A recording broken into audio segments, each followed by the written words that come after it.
tulee uusi perheenjäsen. Ja nyt mä kerron, miksi me ollaan päädytty ylipäätään tämmöiseen ratkaisuun.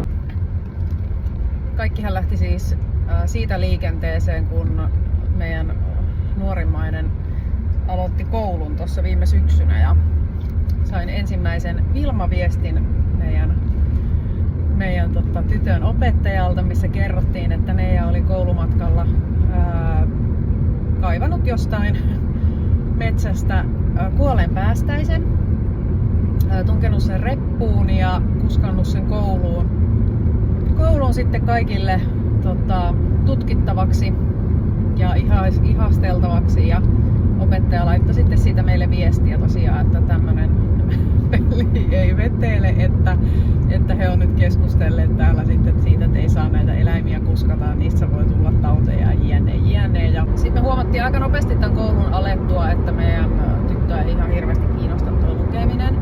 Hän ei jotenkin jaksanut yhtään keskittyä siihen ja tuntuu, että kaikki muut asiat on paljon mielenkiintoisempia kuin se lukemaan opetteluun, niin me päätettiin antaa sitten hänelle tämmönen pieni porkkana. Ja vähän siinä saatettiin ehkä huonolla hetkellä sit luvata hänelle, että nyt jos niinku lukeminen alkaa luistamaan, niin sitten me voidaan hankkia hänelle ihan elävä tämmönen jyrsiä. Ja nyt me ollaan sitten hankkimassa kääpiöhamsteria tästä tämän johdosta.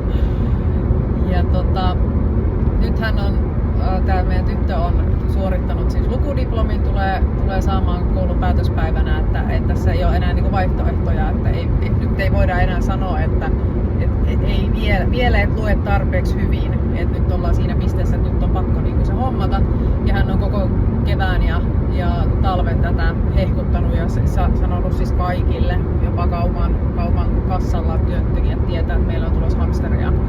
Et ihan koko kylän juttu nyt on tämä kääpiöhamsterin hommaaminen. Mutta nyt 11.6. on niinku luovutus ja hän pääsi tänään, meidän tyttö pääsi valkkaamaan siihen hamsterin väriin ja hän oli aivan onnessaan siitäkin, kun hän pääsee nyt itse tätä niinku, katsomaan ja valkkaamaan ja suunnittelemaan, ja nyt on terrariot ostettu ja nyt täytyy vähän jotain virikettä sinne hankkiin, mutta joo, tämmönen pieni story time siitä, että miten meille tulee jälleen kerran uusi perheenjäsen.